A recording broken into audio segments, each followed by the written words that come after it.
नमस्कार दोस्तों, AMB news में आपका स्वागत है। खबर जनपद एटा के गांव दोदलपुर से। महिला, पुरुष व बच्चों ने आदरणीय डॉक्टर भीमराव अंबेडकर जी की 134वीं जयंती धूमधाम से मनाई।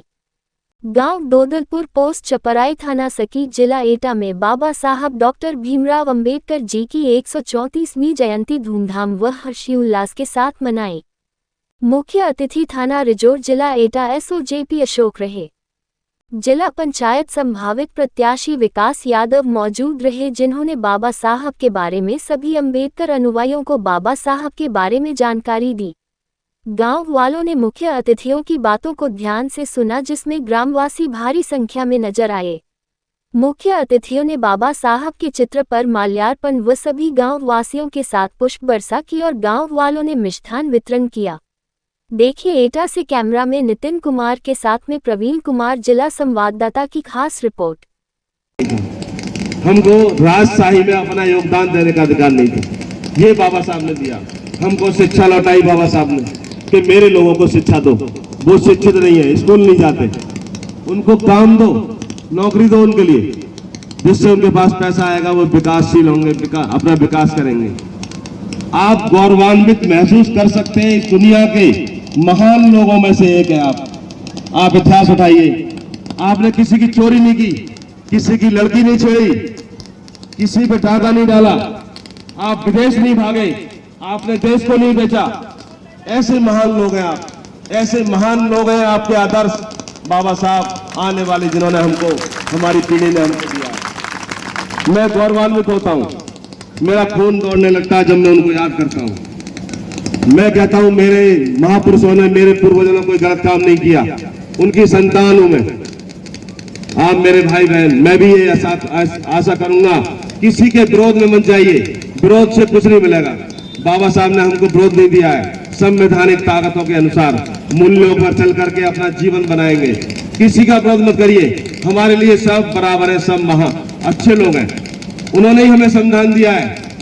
संविधान सभा में बाबा साहब थे, बाबा साहब ने प्रस्ताव रखा और सब लोगों ने माना, उनकी बात को अच्छी बात थी।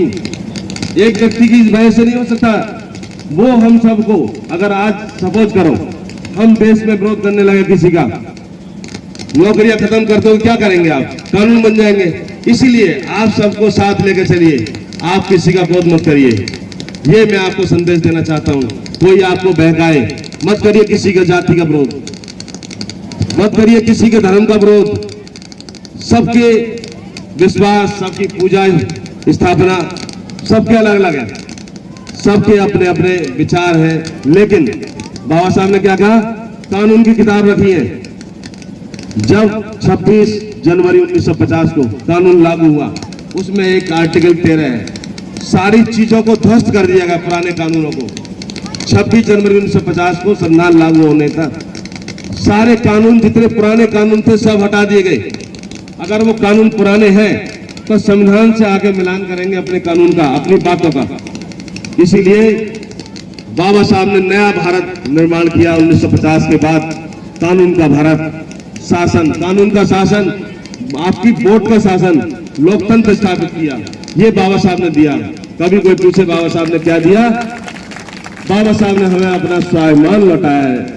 एक लाइन में बात पूछे तुमसे कि बाबा साहब ने तुम्हें क्या दिया, एक लाइन में कहना, हमारा जो स्वाभिमान था वो बाबा साहब ने हमें लौटाया। किसी से लड़ना नहीं सिखाया उन्होंने, संवैधानिक आधारों पर, अपने मांग के आधार पर अपनी बातों को। कभी बाबा साहब को यदि आप मानते तो उनकी बातों को कैसे फॉलो करेंगे? क्या बाबा साहब शराब पीते थे? नहीं। बाबा साहब का चोरी का कोई उदाहरण है? नहीं। हिंसा का कोई उदाहरण है उनका? कभी किसी को मारा हो? पढ़ लो पूरी किताबें उठा करके, किसी को नहीं मारा उन्होंने, किसी को बुरा नहीं कहा, किसी के विश्वास को, किसी के धर्म को बुरा नहीं कहा उन्होंने। ऐसे महापुरुष की संतान है हम, इसलिए आप उनके विचारों पर चलिए। जब भी कभी बात होगी, ये कहा जाएगा बाबा साहब के लोगों ने कभी टैक्स चोरी नहीं की, कभी विदेश नहीं भागे वो लोग। इस आधार पर हम देश को लेकर आगे चलेंगे। सभी लोगों को, हम सभी की सुरक्षा चाहते हैं, हम सभी का सम्मान करते हैं और सभी धर्मों का, सभी जातियों का, सभी परंपराओं का। ऐसे हमारे महापुरुष हैं। अब बाबा साहब वही हमारे बीच, अब बाबा साहब कहां से लाओगे? उनके विचारों पे चल के बाबा साहब लाएंगे। यदि आप पे कोई अत्याचार करता है तो उनको कानून के अनुसार उसके घर पे नहीं जाना, जबरदस्ती मत करना उसके साथ, कानून से बात करिए आप। बाबा साहब ने कभी भी तालाब पे पानी पीने गए, उन्होंने कहा लड़ो मत भाई, पानी पीने आए, सबको अधिकार है पानी पीने का, जब सब पानी पी सकते हैं हम भी पी सकते हैं भाई। तो वो केस बाबा साहब लड़े, वो जीते। तो मैं आपसे इस जयंती के अवसर पर यही कहूंगा कि आप उन महान महापुरुषों की, जिनके हमारे महापुरुष हैं, उनके रास्ते पर चलते रहेंगे। हम किसी का नुकसान नहीं करते और ऐसे हम आदर्शों की पूजा करते हैं। ऐसे हमारे बीच बाबा साहब निकल के आए और अभी हमारे सामने समस्याएं बहुत ज्यादा हैं। अब भी बहुत सारा अत्याचार आपके ऊपर होता है जो जग जाहिर है। इसको अत्याचार कम करने के लिए क्या करोगे? आपके लिए थाना बनाया गया है, थाने पे जाइए, आप बताइए, लोगों को बताइए, अपने जो लीडर्स हैं आपके, जो बीच में नेतृत्व करते हैं, उनको बताइए आप कि ऐसे ऐसे बात हो गई है। लेकिन अगर आप टकराव की स्थिति पैदा करेंगे तो गलत होगा। टकराव मत करिए कभी भी किसी से। कोई अत्याचारी पूरा समूह नहीं होता, कोई जाति अत्याचारी नहीं होती, एकाध लोग अत्याचारी होता है, उसके लिए कानून बना है। कोई जाति अत्याचार नहीं करती, व्यक्ति अत्याचार करता, व्यक्ति, मात्र व्यक्ति। इसीलिए ध्यान में रखिए, कभी भी किसी जाति, समूह, धर्म को, किसी को बुरा मत बोलिए, ना ही बुरा लिखिए किसी फेसबुक पर, आईडी पर। तो मैं उम्मीद करता हूं कि बाबा साहब के बताए मार्ग पर चलेंगे और जो उन्होंने बताया है कि अपनी समस्याओं को कैसे हल करेंगे आप, तो ऐसे करके अपने जीवन को ले जाएंगे। मैं समझता हूँ आप पर कोई कष्ट नहीं आएगा और धीरे धीरे बाबा साहब ने हमको वो सारी चीज लौटाई है। हमारे पास कुछ जमीन भी लौट के आई, जब जमींदारी उन्मूलन हुआ कुछ जमीनें भी लौट के आई, पैसा आपको नौकरी के माध्यम से। तो वो कौन लोग दे रहे हैं? भारत के लोग दे रहे हैं, सभी लोग दे रहे हैं। एक व्यक्ति नहीं, बाबा साहब ने मांग की, उन्होंने उस मांग को स्वीकार किया कि हाँ हमने इतिहास में गलती की थी, इन लोगों को हमने पीछे छोड़ दिया था, इनको हमने इतिहास में गलती की थी, हम लौटा रहे हैं। हम आपको सुविधाएं दे करके, आपका मकान बना करके, कानून बना करके लौटा रहे हैं। आप हमारे देश के नागरिक हो, आप हमारे भाई बहन हो, हम तुम्हारी रक्षा करेंगे, ऐसा वो वचन दे रहे हैं, धीरे धीरे करके दे रहे हैं। अभी बहुत सारे लोग ऐसे हैं जो उस समय की सोच को रखते हैं, उस सोच को हमें धीरे धीरे कम करना है।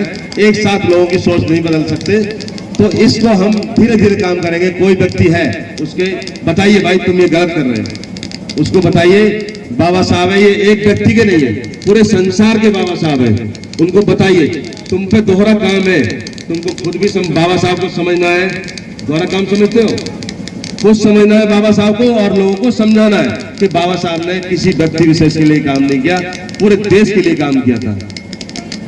बाबा साहब कई बार कहते हैं लोग कि देश के लिए क्या किया, तो बाबा साहब ने देखिए गोलमेज सम्मेलन में जाकर के कहा था, अंग्रेजों भारत छोड़ो, तुम हमारे ऊपर राज नहीं कर सकते, कोई व्यक्ति किसी पर राज नहीं कर सकता। बाबा साहब ने गोलमेज सम्मेलन में कहा था कि तुम अंग्रेज हो, तुम हमारे ऊपर राज क्यों कर सकते हो। अभी छोटे बड़े भाई बंधुओं सबको नमन करते हुए मैं ज़्यादा नहीं बोलना चाहता हूँ।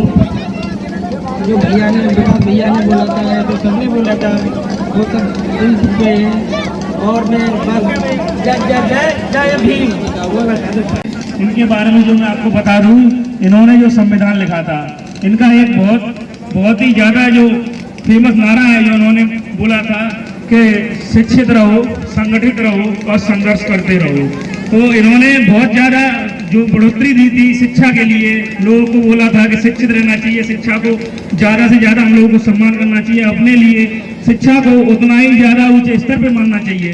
ये एक बहुत बड़ी बात है।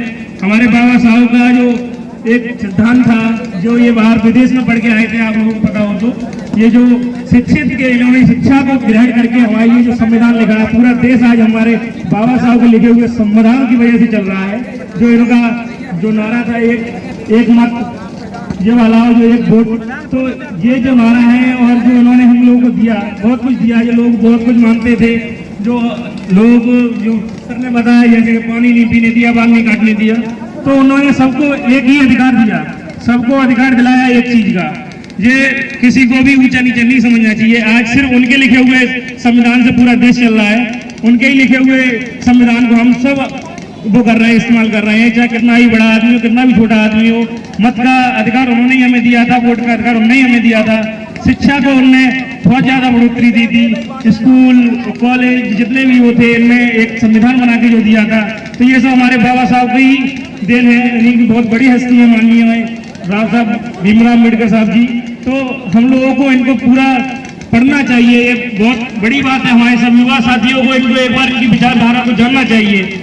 इसी के साथ मैं अपनी वाणी विराम देता हूँ। जय भीम, जय भारत।